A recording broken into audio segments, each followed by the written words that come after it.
दोस्तों, अगर आप हमें सुन पा रहे हैं तो जल्दी से मैसेज करके बताइए, ताकि हमारी ये जो आज की परिचर्चा है जो होने वाली है सोशल मीडिया के एल्गोरिदम पर, कैसे हमें पोलराइज कर दिया गया है, कैसे हमारी सोच एक तरफा हो गई है, कैसे हम एक तरफ के होकर रह गए हैं, जाने अनजाने में हमारे दिमाग पर कब्जा हो चुका है सोशल मीडिया का। इस पर हम बहुत डिटेल में चर्चा करने वाले हैं और इसमें आपको बहुत सारे सवालों के जवाब मिलेंगे, खासकर उन सवालों के जवाब जो अक्सर आपको कचोटते हैं कि ये बार बार ये वाला वीडियो ही हमारे सामने क्यों आ जाता है, ऐसी ही तरह के समाचार या ऐसी ही तरह के कंटेंट हमको क्यों दिखते हैं। इस पर हम डिटेल में चर्चा करेंगे। मेरे साथ हैं विनीता चटर्जी, जो मेरी दोस्त भी हैं, अभिनेत्री हैं, पत्रकार हैं। आप इनको मेरे प्लेटफॉर्म पर देखते रहे हैं। बहुत बहुत स्वागत है विनीता आपका। Thank you. मैं अपने दर्शकों के सामने पहले ये सारा मुद्दा रखना चाहता हूं ताकि वो इस बात को समझ सकें। दोस्तों, आपने कई बार ये महसूस किया होगा कि आपके सामने फेसबुक पर, यूट्यूब पर या सोशल मीडिया के किसी भी प्लेटफॉर्म पर बार बार एक ही तरह का कंटेंट आता रहता है। मान लीजिए कि आपने किसी एक तरह के समाचार को चुना तो उससे जुड़े ही बाकी समाचार, उससे जुड़ा ही कंटेंट आने लगता है, आपको उससे अलग तस्वीर नहीं दिखाई जाती। और यही वजह है कि हमारे देश में अब दो तरह की सोच के लोग पैदा हो रहे हैं, या तो वो राइट में है या लेफ्ट में है। लेकिन शायद कहीं ना कहीं जरूरत राइट और लेफ्ट दोनों की अच्छाइयों और बुराइयों को समझने की है।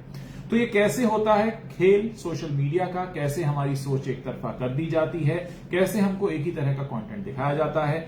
विनीता, आपका क्या अनुभव रहा है इस पर? सबसे पहले उज्ज्वल जी, मैं टेक्नोलॉजी से जुड़े हुए काफी सालों से Web3 की दुनिया में विराज कर रही हूँ और अभी लास्ट ईयर भी एक वर्ल्ड रिकॉर्ड आपके चैनल में दिखाया था। जो Web3 में पहला हिंदुस्तानी गाना जो Web3 में रिलीज हुआ था, मेटावर्स में रिलीज हुआ था। तो जब मैंने Web3 को लेकर डिटेल स्टडी किया तो Web3 के आने का रीजन क्या था, लोग क्यों दुनिया भर में Web3 को लेकर इतना ज्यादा चर्चा कर रहे हैं, क्योंकि Web2 ने हमें टोटली पोलराइज बना दिया। अभी Web2 क्या है? फेसबुक, यूट्यूब, इंस्टाग्राम, जितने हमारे सोशल मीडिया प्लेटफॉर्म्स है, ये सभी बड़े बड़े कंपनीज ने इसको खरीद के रखा हुआ है और इसको हम लोग कहते हैं Web2, जो कि आज आई थिंक 10 साल से हमारे लाइफ में जो इम्पैक्ट कर रहा है। 2007 से मुझे याद है फेसबुक आ गया था और 2011 के बाद से हमारी जिंदगी में यूट्यूब ने दस्तक देनी शुरू की। करेक्ट। तो इन 3-4 मीडियम्स ने हमारी पूरी लाइफ को कहीं ना कहीं एक छोटे से बॉक्स में कैद करके रखा है। आज हम लोग सोच विचार जो भी बनाते हैं, कहीं ना कहीं इस 3 या 4 मीडियम से इन्फ्लुएंस होके बनाते हैं। लेकिन पहले जमाने में क्या होता था? पहले जमाने में हमारे पास टेलीविजन होता था। टेलीविजन क्या था? सेंट्रलाइज्ड था। आपको ये कॉन्सेप्ट मैं ना और भी विस्तार से समझाती हूँ हमारे दर्शकों के लिए। सेंट्रलाइजेशन ऐसा कॉन्सेप्ट है जहां से कोई एक जहाज एक जगह से संप्रसारण होगा, सैटेलाइट से वो आएगा और पूरे देश भर में वो फैलेगा। तो देश भर लोगों के अंदर एक तरीके का ही सोच होगा। अगर हमारे देश की सरकार चाहेगी कि हम लोग धर्मनिरपेक्ष बने, तो उसी तरीके का कंटेंट हमें परोसा जाएगा, दिखाया जाएगा और हम लोग हमारा बचपन से लेके हम लोग जैसे बड़े हुए, हम लोग धर्मनिरपेक्ष बनेंगे। हम लोग एक दूसरे के प्रति सद्भावना, प्रेम, मोहब्बत, सब कुछ हमारा एक दूसरे के प्रति बॉन्डिंग हो जाएगा, क्योंकि वहां पर सेंट्रलाइजेशन है। सेंट्रलाइजेशन का मतलब है कि कहीं ना कहीं सरकार उस पर कंट्रोल रख के उनको प्रसारण में सरकार का एक बहुत जैसे ये जितना भी कंटेंट आपकी आंखों के सामने आता है, ये आपको फूड फॉर थॉट देता है, आपके मन में विचार का एक बीज बो देता है। मान लीजिए इस समय आप संतरे के बारे में बिल्कुल न सोच रहे हो और अचानक मैं आपको संतरे के 10 ऐसे गुण बताने लगूं जो आपको बहुत प्रभावित करें, तो आप कहेंगे अरे मैं भी जाता हूं संतरे खरीद के लाता हूं। और अगर किसी दूसरे चैनल पर अचानक जामुन के गुण बताए जा रहे हो तो आप कहेंगे अरे मैंने जामुन नहीं खाया, मुझे जामुन खाना है। तो जितना भी कंटेंट आपकी आंखों के सामने तैरता है वो आपके मन में एक विचार के बीज बोता है। गलती कहां हो जाती है? अच्छा संतरा भी है और अच्छा जामुन भी है, लेकिन जिस दिन मैं ये देखकर कि आज आपने संतरे का वीडियो देखा था, मैं आपको संतरे के ही 50,000 वीडियो बताऊं और आपको एक भी वीडियो जामुन या केले का ना दिखाऊं, गलती वहीं हो जाती है। और हमारे साथ यही हो रहा है। हम चाहते हैं कि हम एक ऐसा राष्ट्र बने जो जामुन, केला, संतरा, अंगूर, अनार, सेब सबके वीडियो देखे, लेकिन हम क्या कर रहे हैं? हम या तो संतरे का वीडियो देखते रहते हैं या हम जामुन का वीडियो देखते रहते हैं। इसलिए हमें संतरे के अवगुण नहीं पता चल पाते, जामुन के अवगुण नहीं पता चल पाते, या दोनों के गुणों का समागम कैसे हो सकता है, तो कहीं ना कहीं हमें एक तरफा कर दिया जाता है। मैं एक और उदाहरण से समझाना चाहूंगा विनीता जी, लोगों के रोजाना जरूरत का सवाल है ये। हम लोग अक्सर वीकेंड पर स्पोर्ट शूज पहनते हैं और Monday to Friday leather shoes पहनते हैं। मान लीजिए आपने स्पोर्ट शू को सर्च किया तो आपको स्पोर्ट शू के इतने सारे विज्ञापन, इतने सारे कंटेंट, इतने सारे वीडियो दिखाए जाएंगे मानो कि आप जीवन भर स्पोर्ट शूज ही पहनने वाले हैं। लेकिन ऐसा होता नहीं, आप तो मंडे टू फ्राइडे लेदर भी पहनते हैं। और किसी सज्जन ने लेदर शू अगर ढूंढ लिया तो उनको सिर्फ लेदर शू दिखाया जाएगा और ये मान लिया जाएगा कि ये सैटरडे संडे को भी स्पोर्ट शू नहीं पहनेंगे। तो मतलब कुल मिलाकर मामला ये है कि हमें एक तरफ धकेल दिया जाता है। इसके पीछे कौन है उज्जवल जी? जी बताइए। इसके पीछे कोई इंसान नहीं है, इसके पीछे एक टेक्नोलॉजी है जिसका नाम है एल्गोरिदम। Algorithm, yes yes. क्योंकि ये इंसान नहीं है जो विचार कर पाए, ये एक टेक्नोलॉजी है जहां पर जो चीज आप सर्च कर रहे हो, जो आपका कीवर्ड इंटरनेट पे जा रहा है, उसी से रिलेटेड आपको भारी मात्रा में उसी तरीके का कंटेंट दिखाया जाएगा। फिरोज खान साहब आए थे 70 के दशक में, कह गए थे तुमको जो हो पसंद वही बात कहेंगे, जिसको अब एल्गोरिदम ने करना शुरू कर दिया और उसकी वजह से हमारा बंटाधार हो रहा है।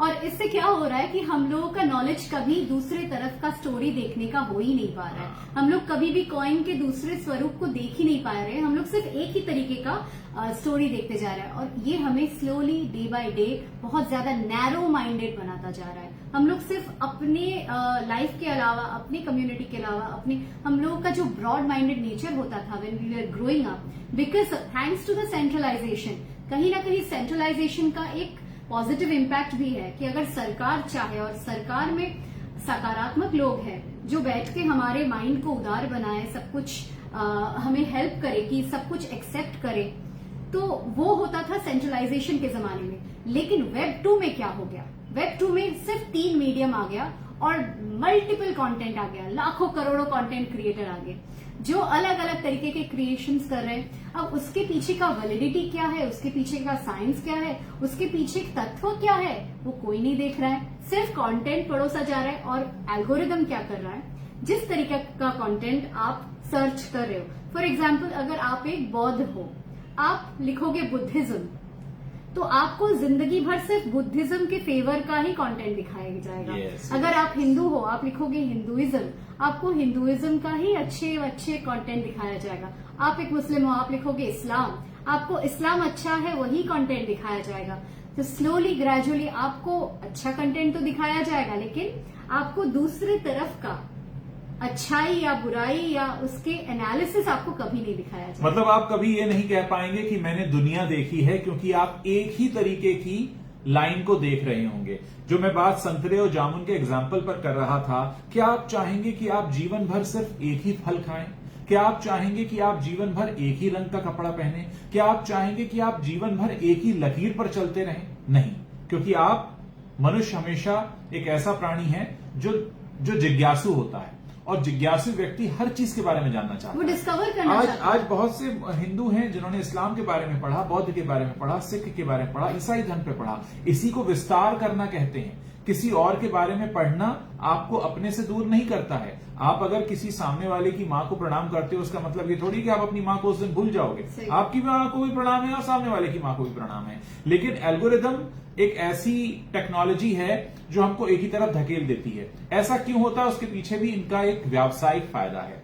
मान लीजिए अगर ये डिसाइड हो जाए कि संतरे का वीडियो देखने वाले इतने लोग हैं, जामुन का देखने वाले इतने हैं, केले का देखने वाले इतने हैं, तो संतरे वाले ऐड संतरे पर, जामुन वाले ऐड जामुन पर, केले वाले ऐड केले पर, तो उनका काम तो हो गया खत्म। बहुत ही इजी हो गया कि उन्होंने आपको संतरे वाला आदमी मान लिया। उन्होंने मान लिया कि आप जीवन में कभी जामुन नहीं खाओगे, लेकिन ऐसा प्रैक्टिकली पॉसिबल होता नहीं। लेकिन क्या इससे कट्टरवाद नहीं फैल रहा है? कट्टरवाद, हाँ, जो हमारी दिमाग की सोच बंद हो रही है। मान लीजिए कि मैं आपको आप बहुत छोटे से बच्चे हैं और मैं फिर से संतरे और जामुन के एग्जांपल पे आ रहा हूं, और आपके घर में सिर्फ संतरा ही आता रहे, आपको बताया ही नहीं जाए कि इस दुनिया में एक जामुन नाम का फल भी होता है, एक केले नाम का फल भी होता है, तो आप क्या करेंगे? आपने सिर्फ संतरे का नाम जाना होगा, तो फिर आप क्या बनेंगे? कुएं के मेढक, जिसको कहते हैं कि आपकी बुद्धि वहीं मंद होकर खत्म हो जाएगी। आप मानेंगे कि बस यही बेहतर है, यही श्रेष्ठ है, क्योंकि यही है। आपको कभी बताया ही नहीं जाएगा कि कुछ और भी है। एक इसका तोड़ मेरे पास है जो मैंने हमेशा देखा है, आप जिस विषय में रुचि रखते हो उसके कंटेंट को तो आप सर्च करिए ही। दिन में एक मौका ऐसा भी हो जिस कंटेंट के बारे में आपकी रुचि ना हो या ज्ञान ना हो या आप जानते ना हो या आपने कभी जानने की कोशिश ना की हो, जिसको हम अक्सर रॉकेट साइंस कह देते हैं कि ये कोई रॉकेट साइंस नहीं है। अरे हर विषय आपके लिए जानना जरूरी हो सकता है किसी विषय को आप बहुत सुगमता से, बहुत आसानी से पूरा समझ जाएंगे और कोई बहुत कोशिशों के बाद भी 2% समझ में आएगा, लेकिन कम से कम आप खुद को बांधेंगे तो नहीं, क्योंकि यहां बंधन होने में प्रॉब्लम है। सही बात है। और कहीं ना कहीं मैं आप सभी को, जैसे उज्जवल जी ने कहा, ऐसा सलाह देना चाहती हूँ कि जिस तरीके का कंटेंट आप सर्च कर रहे हो, आप बिल्कुल उसके ऑपोजिट तरीके का कंटेंट सर्च करना शुरू कर दें। तो क्या होगा, एल्गोरिदम को लगेगा, एल्गोरिदम खुद कंफ्यूज हो जाएगा कि इनको मैं क्या परोसूं, इनको जामुन अच्छा है परोसूं या जामुन बुरा है परोसूं। तो 2 तरीके का आप हमेशा, लेट्स से धर्म को लेके आप लिख रहे हो, आप राइट करो कभी हिंदुइज्म इज गुड, कभी लिखो हिंदुइज्म इज बैड। तो आपको दोनों तरीके का अच्छा और बुरा गुण दोनों आपको दिखेगा। तो आपको क्या होगा, एल्गोरिदम भी कंफ्यूज हो जाएगा कि कैसे आपको पड़ोसे और क्या ऐड आपको दिखाए। सबसे बड़ी बात यहां पर यह है कि आपको ये बात समझनी होगी कि आप एक ही तरीके का कंटेंट अगर बार बार देखते हैं तो इसमें आपकी ग्रोथ रुक रही है, आपकी वृद्धि रुक रही है। आप सिर्फ रोज रोटी खाएं और चावल न खाएं तो आपको ना तो चावल पकाना आएगा, ना चावल के गुण आपके शरीर में आएंगे, ना चावल का स्वाद आपको पता चलेगा और ना ही आपके शरीर में वो सारे विटामिन आ पाएंगे जो कि चावल में पाए जाते हैं। तो क्या आप किसी भी चीज से खुद को दूर रखना चाहते हैं? शायद नहीं, कोई भी नहीं चाहेगा कि वो किसी भी चीज से विमुख रहें। हम इस दुनिया में आए हैं, इस पृथ्वी पर आए हैं बहुत कुछ जानने के लिए, बहुत कुछ अनुभव करने के लिए और फिर अपनी सोच समझ से सही और गलत चुनने के लिए। क्या ये सही लगता है कि एक एल्गोरिदम नाम की टेक्नोलॉजी आपकी सोच पर इस हद तक हावी है कि वो आपके लिए सही गलत का चुनाव कर रही है? आप अपने सही गलत का चुनाव करने का आपके हाथ में कोई हक ही नहीं है। यानी आप बार बार सिर्फ वही सुन रहे हैं जो आपको पसंद है, तो फिर उनका क्या जो आपको पसंद नहीं। आप सोचिए, बचपन में जब आप छोटे थे, कुछ लोगों को होता है मुझे बचपन में गणित पसंद नहीं था, कुछ को होता है मुझे फिजिक्स पसंद नहीं था, कुछ को केमिस्ट्री और ज्योमेट्री पसंद नहीं था। अब मान लीजिए कि ऐसी व्यवस्था कर दी जाए कि आपको उस विषय के बारे में कुछ बताया ही ना जाए, तो कितना आप अनभिज्ञ रह जाएंगे, कितना आप उससे दूर रह जाएंगे, कितना आप अज्ञानी रह जाएंगे उस सब्जेक्ट के बारे में। जरूरी नहीं है कि इस दुनिया में आकर हमें हमारी हर चीज फेवरेट बन जाए। फेवरेट तो कुछ ही होते हैं, पसंद तो कुछ ही होते हैं, लेकिन जो नापसंद भी हैं, अगर हम उनके बारे में जानेंगे नहीं तो कैसे हमें पता चलेगा कि अगर हमें नापसंद भी करना है तो उसका आधार क्या है? मुझे ये लगता है कि एक न्यूट्रल फ्रेम ऑफ माइंड हम सबका होना चाहिए, क्योंकि जिज्ञासु आदमी वही होता है जो हर चीज का प्रोज एंड कॉन्स दोनों देखे कि इसका साइड इफेक्ट क्या है और इसका फायदा क्या है। हर चीज में सिर्फ हम लोग अपने सोच को अगर ब्रॉड करना चाहे तो हर किसी को इंसानी तौर पे देखे, ह्यूमैनिटी के तौर पे देखे, और तभी जाके हम लोग आगे एक बहुत ही कोहेसिव और एक क्लोज नेट समाज बना पाएंगे। वरना मैं मेरा तू तेरा, फिर आगे जाके फिर लड़ाई होगी और कुछ नहीं होगा और पॉलिटिशियंस इसका फायदा उठाएंगे। मैं इसका एक बड़ा लाइव एग्जांपल देना चाहूंगा, मेरे जीवन से जुड़ा हुआ है इसलिए मुझे याद है मैं 2 साल पहले बुडापेस्ट गया था और मैंने वहां पर कुछ ट्रैवलॉग शूट किया और उनको अपलोड किया। तो मेरे कुछ दोस्तों ने बुडापेस्ट के मेरे वो ट्रैवलॉग्स देखे, तो उन्होंने कहा ये कौन सा सिटी है, तुम कहाँ चले गए थे, हमने तो सुना नहीं है, ऐसा वो बातें करने लगे। और फिर कुछ दिनों बाद उनका फोन आया, वो कह रहे थे सिर्फ तुम ही नहीं हो जिसने बुडापेस्ट में ये वीलॉग शूट करा है, हमारे पास तो अब 20 और वीलॉग आ गए। तो क्या हुआ कि एल्गोरिथम को ये पता लगा कि इनको बुडापेस्ट में इंटरेस्ट है, जबकि ऐसा था नहीं। मैंने तो उनको वीडियो भेजा था कि आप मेरा वीडियो देखिए, और जैसे ही उन्होंने मेरा वीडियो देखा तो उन्हें उस सिटी के बने और भी कई सारे वीडियो परोसे जाने लगे, क्योंकि एल्गोरिथम को मैसेज दिया गया कि इस शख्स को बुडापेस्ट के बारे में जानना है। तो ऐसा ही हमारे साथ भी होता है। हम अगर एक ही पर्टिकुलर टाइप के विचारधारा के वीडियो देखते रहेंगे तो वो हमें वही दिखाते रहेंगे और उस पर ऐड चलाते रहेंगे और पैसा कमाते रहेंगे। हमारा ज्ञान नहीं बढ़ेगा। आपको लगेगा सोशल मीडिया से ज्ञान बढ़ रहा है, लेकिन आपका असल में एक ही डायरेक्शन में जा रहा है जो आगे जाकर गली बंद हो जाती है। सो कहीं ना कहीं टेक्नोलॉजी को हमें डोमिनेट करना है रादर देन टेक्नोलॉजी हमारा फायदा उठाए। तो यही सबसे बड़ा मैसेज है आज के इस वीडियो का, क्योंकि टेक्नोलॉजी, क्योंकि वेब 3 की बात मैंने शुरुआत की थी, वेब 3 इसीलिए आया था क्योंकि वेब 2 में ये 3-4 मीडियम्स ने एल्गोरिथम के जरिए सब कुछ अपने कंट्रोल में रखा हुआ है, लेकिन वेब 3 ने उसका तोड़ बनाया हुआ है, जहां पर एक डेमोक्रेटिक कॉन्सेप्ट है जो आगे जाके हम लोग अपने अगले वीडियोज में कभी भी डिस्कस कर सकते हैं। तो मैं आप सभी को ये कहना चाहती हूँ, जिज्ञासु बनो। तो हर चीज का फायदा और नुकसान दोनों आपके अंदर जिज्ञासा होनी चाहिए। कभी भी कोई भी चीज को सैक्रोसैंक्ट मत सोचिए, हर चीज के पीछे उसका सूत्र क्या है, उसका सोर्स क्या है, उसका आधार क्या है, वो जरूर देखिए और खुद का पढ़ाई कीजिए, लाइब्रेरी में जाइए, पुराने दस्तावेज खोजिए और अपने आप को एक इन्फॉर्म्ड और एक कोहेसिव सिटीजन बनाइए। बहुत अच्छी बात के साथ आप ये वीडियो खत्म कर रही हैं। बस मैं इतना ही ऐड करना चाहूंगा इसमें कि आज हमारे पास हर सवाल का हमें जवाब मिल सकता है, बस हमें पूछना नहीं आता। अब आप बताइए कमी किसकी है? गूगल है, यूट्यूब है, फेसबुक है, आपके बहुत सारे आर्टिफिशियल इंटेलिजेंस AI आ गया। बहुत सारे सवाल आप पूछ सकते हैं, लेकिन आप सवाल नहीं पूछते हैं। आपको कुछ बस फीड कर दिया जाता है और आप वो ले लेते हैं। यानी आप अपनी चॉइस से कुछ एक्सप्लोर नहीं करते। आप जब तक एक्सप्लोर नहीं करेंगे, एक्सप्लोरर बनिए, लाइफ में आए हैं जानने के लिए। एक्सप्लोरर बनिए। एग्जैक्टली, कंज्यूमर मत बनिए, एक्सप्लोरर बनिए। सवाल पूछिए, खुद को व्यक्त कीजिए और हर चीज पर सवाल बनता है कि ऐसा ही क्यों है, ऐसा क्यों नहीं है। किसी के बताए जाने के प्रभाव में आ जाना और वहां पर अपने दिमाग में ताला लगा लेना, ये सबसे आपकी वृद्धि यहीं पर रुक जाती है। जैसे ही आप सवाल करते हो, सवाल आपको खुद से भी करने चाहिए। खुद से करिए, मैंने ऐसा क्यों किया, मैंने ऐसा क्यों नहीं किया, अगर मैं ऐसा करता तो क्या होता, क्या इसके और भी कई मायने हो सकते थे, अगर ऐसा नहीं होता जैसा कि मुझे स्पून फीड किया जा रहा है तो कैसा होता। जब तक आप ये सवाल नहीं पूछेंगे तब तक आपकी वृद्धि नहीं होगी, उन्नति नहीं होगी। तो बहुत बहुत शुक्रिया विनीता हमारे साथ जुड़ने के लिए। बहुत छोटे से क्रिस्प वीडियो में हमने आपको बहुत काम की बात समझा दी है। आगे जिम्मेदारी आपकी है कि आपको कूप मंडूक रहना है, कुएं का मेढक रहना है, या आपको दुनिया देखनी है, एक्सप्लोरर बनना है और बहुत कुछ जानना, शार्क बनना है।